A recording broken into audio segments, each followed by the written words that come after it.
Welcome back to the channel. Today, we want to share a remarkable story.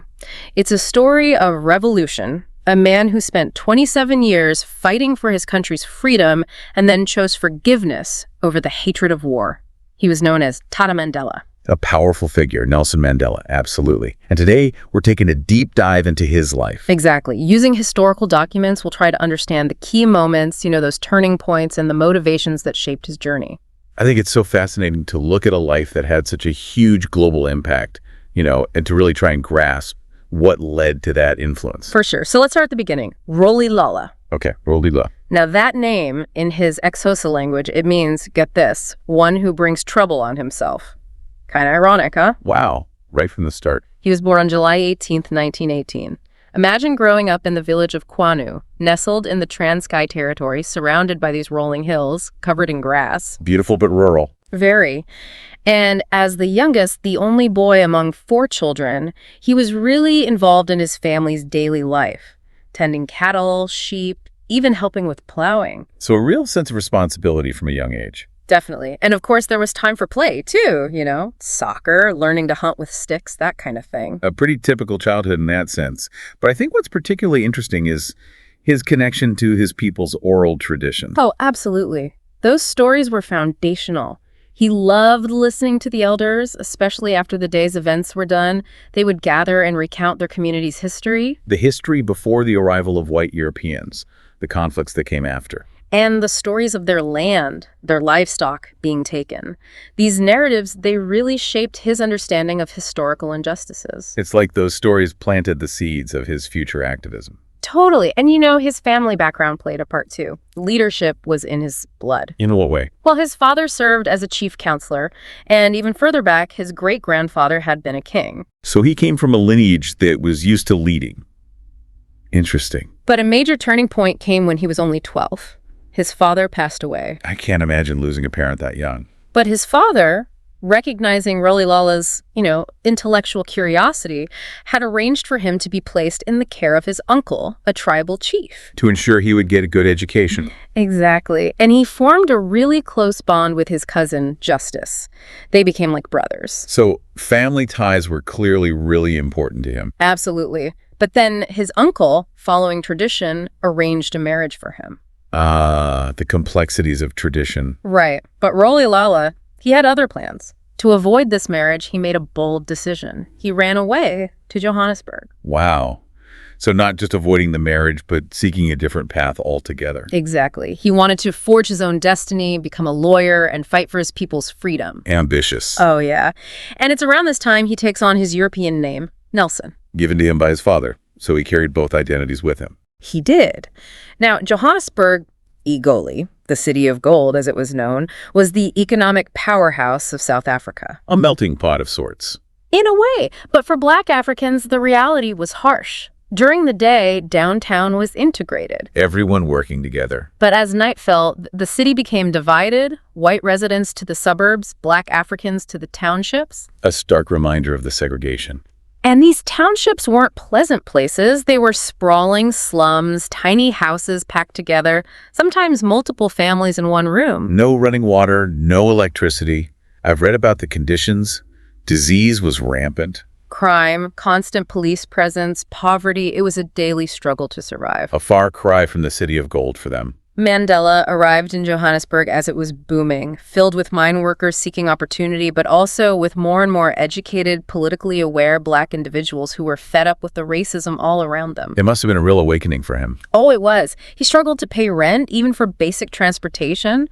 At times, he relied on his landlord's kindness just to get by. I can't imagine that kind of constant stress. But then he met Walter Sisulu. A pivotal figure in his life. Absolutely. Sisulu had mixed-race heritage.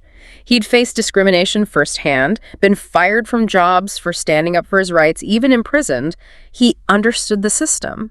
He became an organizer and later even helped Black individuals buy land, navigating the limited options they had. Sicily sounds like a true force. He was. And their friendship was incredible.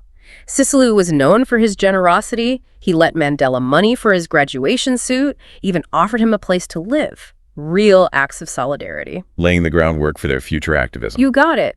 Sisulu also had connections. He introduced Mandela to a partner at a white law firm, which was common then, hiring black clerks. Giving Mandela a glimpse into the legal system from the inside. While he was studying law himself. Smart move. And all of this is happening during World War II. Right, and there were different opinions among black South Africans about joining the war effort. A complex issue. Sisulu, for example, he was against it. He was, why fight racism abroad when we face it every day here, Especially since the government wouldn't even let black soldiers carry arms. A valid point. But others believe that supporting the war, showing loyalty, might lead to better treatment afterwards. And thousands did volunteer. Their service exposed them to different countries, places where racial discrimination wasn't so entrenched. It broadened their perspectives, intensified their desire for change back home. The contrast must have been eye-opening. Now, in 1944, Mandela married Evelyn Atoko Mays, Sisulu's cousin, a nurse. Building those family ties further. They started their life in a small two-room house in Orlando East, Soweto, and they had 4 children together. A growing family amidst a growing movement. Mandela, though, even with his growing political commitments, he stayed dedicated to fitness. He loved boxing, trained as a heavyweight, and would go for runs early in the morning. Discipline in all aspects of his life. He also really tried to be a good father, He'd spend time with his kids, play with them, take them to boxing matches, even shared stories of his own upbringing, the history of conflict, trying to explain why he was often away. A conscious effort to connect his personal life with his political mission. To really understand what's unfolding, though, we need to zoom out a bit, look at the broader historical context. Africa at that time was being carved up by European colonial powers. A period of intense change and upheaval across the continent. The Dutch, they arrived in South Africa in 1652, established the Cape Colony, initially as a supply station for their ships. A strategic outpost for their trade route. But it grew into much more than that. European immigrants poured in, saw themselves as pioneers. They started farms and relied on the cheap labor of the indigenous black population. Exploitation from the very beginning. By the 18th century, enslaved people in the Cape Colony outnumbered the white settlers. Wow.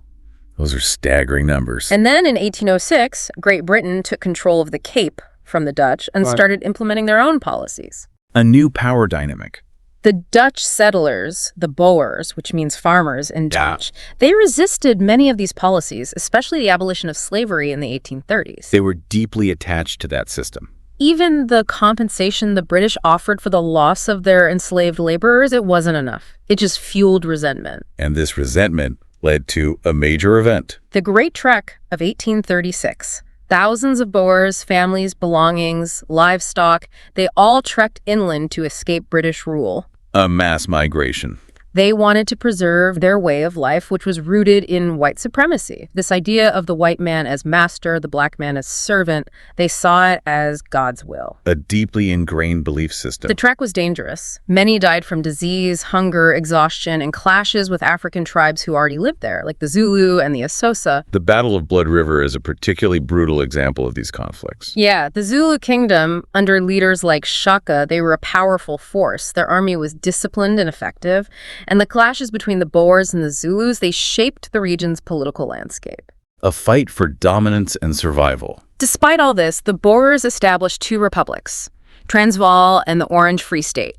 They thought they'd escaped British control, but then... The discovery of diamonds and gold. Exactly, late 19th century. Everything changed. The lure of wealth and power. British interest in the region exploded. They wanted to keep those Boer republics within their sphere of influence. And the Boers, wanting independence, resisted. Leading to the Boer War from 1899 to 1902. A conflict that would have lasting consequences. The Boers, they used guerrilla tactics, had some early successes. But ultimately, the British Empire's resources were too much. They lost.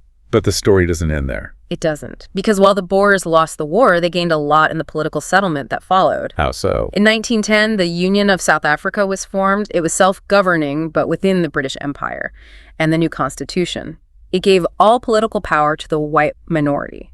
Almost immediately, they started enacting laws to further oppress and segregate Black Africans. Institutionalizing racism. And it's in this climate of intensifying oppression that the African National Congress, the ANC, was born, 1912. A beacon of hope. Black leaders from different backgrounds, they put aside their differences to focus on the shared issue of racial segregation. What would later become known as apartheid. Their goal, to create a unified voice for Black South Africans and to use peaceful methods to challenge these injustices.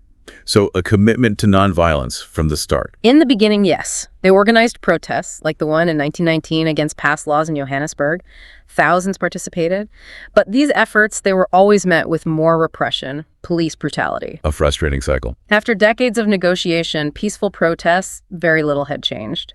By the 1930s, the ANC was losing steam. Many felt dialogue wasn't enough. Membership dwindled. But then, in the mid-1940s, a new generation emerged within the ANC. Mandela was a key figure. A younger, more assertive group. They were intellectual, impatient for change, defiant. They wanted full citizenship rights. They wanted to lead the ANC in a more proactive way. So a shift in strategy was brewing. And this led to the formation of the ANC Youth League in 1944. Mandela, Sisulu, Tambo, and others.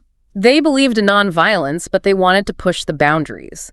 Boycotts, mass demonstrations, civil disobedience. Taking to the streets. And this all culminated in the 1952 Defiance Campaign, the first nationwide protest against apartheid led by the ANC. A bold move. They demanded the repeal of 6 unjust laws, sent a letter to the Prime Minister with their demands, a deadline. When he didn't respond, the campaign launched. What was Mandela's role in this? He was the volunteer-in-chief. He traveled all over South Africa, explaining the strategy, speaking to small groups, sometimes to thousands, building confidence, persuading people they could act against this oppression. But he also cautioned them about the government's intimidation tactics, stressed the importance of non-retaliation, discipline. A delicate balance. The government, of course, cracked down hard. New laws, more police, bans on public meetings, strict enforcement of past laws. Riots broke out, some suspected to be instigated by the government itself as an excuse for more force. Hundreds of Black people were killed, thousands injured. Leaders, including Mandela, were arrested. The campaign lost momentum. A brutal response. It was. And for Mandela, this was a turning point. His first major involvement in direct action, his first arrest, the first time he was subjected to banning orders, restricting his movement, speech, association.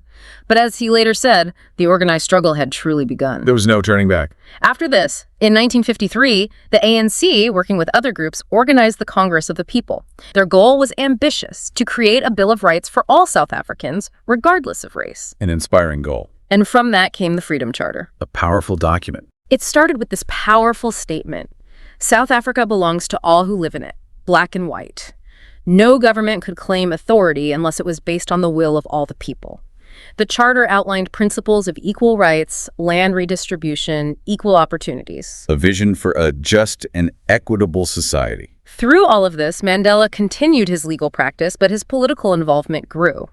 In 1958, he married Winnie Madikizela. Another remarkable figure in the struggle. Winnie had grown up aware of injustice, committed to the fight. But their life together in Soweto with their 2 daughters, Zeni and Zinzi, it wasn't normal. Mandela was often away. Early morning training, then to Pretoria for the treason trial, ANC business. Even weekends were filled with meetings, unexpected visitors.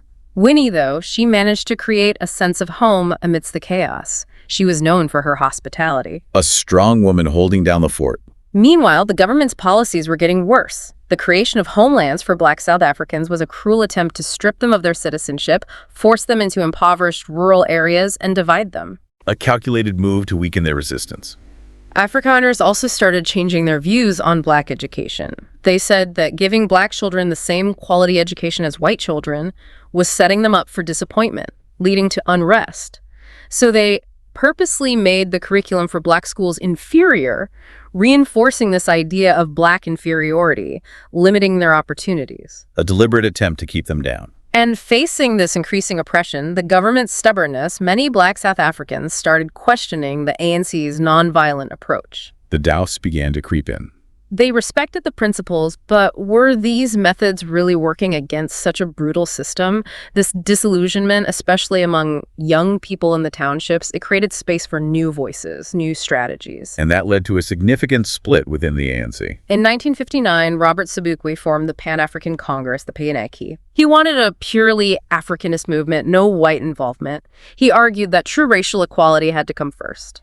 A different approach to liberation. The PACs, they were inspired by the newly independent African nations to the north. They targeted the oppressive pass laws for their first major campaign, and knowing that the ANC was planning a similar campaign, the PAC decided to go first in March 1960, 10 days ahead of the ANC. They wanted to show their strength, their responsiveness to their members. But this decision had tragic consequences. It did. It led to the Sharpeville Massacre on March 21st, 1960. Unarmed PAC protesters, instructed to be peaceful, gathered to present their passbooks at the police station, willingly submit to arrest as a form of defiance. But in Sharpeville, the police, for no apparent reason, opened fire on the crowd. 69 people were killed, at least 180 injured. Many were shot in the back while trying to flee. A horrific event. The world was shocked. Those images, the dead, the wounded, they were in newspapers everywhere. It was the first time the world saw the brutality of apartheid so clearly. The UN condemned it. And how did the South African government respond? With more repression, state of emergency. They could arrest anyone they suspected without charge. Thousands were imprisoned. The ANC and the PANAC were banned, forced underground. For many in the movement, this was the end of purely nonviolent resistance. They felt they had no other choice. By 1961, South Africa became a republic, left the British Commonwealth, and the ANC leadership, they concluded that nonviolence was no longer effective against a government that reacted with such brutality. As Mandela said, the chapter on nonviolence was closed. A heartbreaking but necessary decision. They formed Umkhonto we Sizwe, Spear of the Nation in Zulu and Xhosa, the ANC's armed wing. Mandela was the commander-in-chief. Their goal was sabotage against government infrastructure, not direct combat. They felt they had exhausted all other options. The last resort. Mandela then went underground for 18 months. He used disguises, aliases, constantly moved, making it hard for the police to find him. But this life on the run meant being separated from his family. A huge sacrifice. Eventually, he was betrayed. Informants. And on August 5, 1962, after a year and a half as a fugitive, he was captured. He was tried, sentenced to 5 years imprisonment with hard labor for incitement and leaving the country illegally. But his voice didn't disappear in prison. It didn't. Even during the trial, Mandela's words were powerful.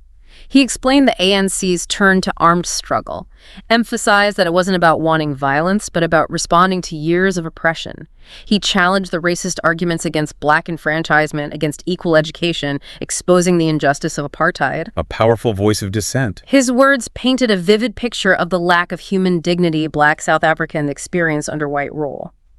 The constant menial tasks, the lack of respect, the denial of their basic humanity. A stark reality. Mandela was sent to Robben Island, A place that would become synonymous with the brutality of the regime. His cell was tiny, just a sleeping mat, a dim light bulb. The daily routine was harsh. Wake up before dawn, cold water wash, emptying unsanitary buckets, then a meager porridge breakfast, followed by hours of hard labor in the island's limestone quarry. Back-breaking work. It was. The limestone dust, it got everywhere, irritated their eyes, lungs, the scorching sun in summer, freezing winds in winter, blisters on their hands, constant back pain. They also repaired roads, collected seaweed. Contact with the outside world was minimal. Letters were heavily censored, focused on personal matters only. Visits with Winnie and his family were infrequent, short, and through thick glass. It sounds almost unbearable. But Mandela showed incredible strength and resilience. He kept up his exercise, continued studying whenever he could, even learning about Afrikaner history, their language. He inspired his fellow prisoners, encouraging education, boosting morale, advocating for their rights. A true leader, even in captivity. Over time, because of the prisoners' activism and international pressure, conditions on Robben Island did improve slightly. They got tables in their cells, blankets in winter, hot water, eventually even some recreational activities. But those basic rights to meaningful work, to communication, to better nutrition, they were hard-won. Hard-won but essential. The harsh conditions, though, they took a toll on Mandela's health. He had persistent eye problems from the glare, chronic back pain from the labor, and he contracted tuberculosis. There were even rumors of cancer. But despite all that, his spirit didn't break. His determination, his belief in justice, it kept him going. An indomitable spirit. While Mandela was in prison, the resistance against apartheid grew stronger, both inside South Africa and internationally. The government's forced removals, the creation of those overcrowded, impoverished homelands, it led to more squatter camps, social unrest. The cracks were starting to show. New voices emerged too, Steve Biko and the Black Consciousness movement. Emphasizing black pride, self-reliance. Biko's message resonated with a new generation, but the government saw him as a threat. He was banned, harassed, and eventually in 1977 he died in police custody. A tragic loss. It sparked international outrage and fueled the anti-apartheid movement even more. Then, in 1976, the Soweto uprising happened. The students protesting against Africans being forced on them in schools. The police responded with brutal force. They fired live ammunition at unarmed children. It showed just how defiant the younger generation was, unwilling to accept apartheid any longer. A turning point for the movement. During this time, Winnie Mandela became increasingly active and radical in her opposition to apartheid. A powerful figure in her own right. The 1980s, though, were a violent and unstable time in South Africa. States of emergency, censorship, brutal police tactics, and there were divisions within the black population about the best way forward. Different strategies, different philosophies. The world, though, was condemning apartheid more and more. Economic sanctions were imposed, which started to hurt South Africa's economy. The pressure was building, Isolating the regime on the world stage. In the early 80s, Mandela was transferred to Pollsmoor prison on the mainland, and the campaign for his release gained momentum. He was given honors, awards by universities, human rights groups, international bodies. But from prison, he made it clear there would be no peace without the end of apartheid. He rejected conditional offers of release, insisted on freedom for all political prisoners. Then, in 1988, he became seriously ill with tuberculosis. Another health setback. Later that year, he was moved to a cottage at Victor Verster prison. It was seen as a sign that the government might be changing its stance. A glimmer of hope. The dialogue with the government continued, but it was stalled. Then, in October 1989, F.W. de Klerk was elected state president. A crucial shift in leadership. De Klerk promised negotiations, a peaceful solution. He released Walter Sisulu and other Rivonia trial prisoners unconditionally. Then came the announcement. The ANC was legalized, and Nelson Mandela would be freed. An incredible moment. On February 11, 1990, after 27 years, Mandela walked free from Victor Verster prison. His speech in Cape Town that day was powerful. It reaffirmed the commitment to freedom, to a non-racial, democratic South Africa. It set the stage for the difficult transition ahead. From prisoner to statesman. The transition was incredibly complex. The ANC had to rebuild itself into a political party. Mandela pushed for multiracial harmony, reconciliation, this idea of Ubuntu, the interconnectedness of humanity. It's a beautiful concept. The early talks with the government were tough. There was still political violence, even black-on-black violence between rival groups. Mandela appealed to de Klerk to stop it. Trying to control the chaos. The negotiations were slow, difficult, marked by setbacks, continued violence. They had secret meetings to keep the process alive. Then concessions were made on both sides. The government repealed apartheid laws, released political prisoners. The ANC suspended the arms struggle. Compromise was key. Mandela, on the world stage, used his influence to keep the pressure on South Africa. There were mass demonstrations, strikes, organized by the ANC and its allies, demanding an interim government. And in September 1992, Mandela and de Klerk signed the Record of Understanding, which got the negotiations back on track. Progress at last.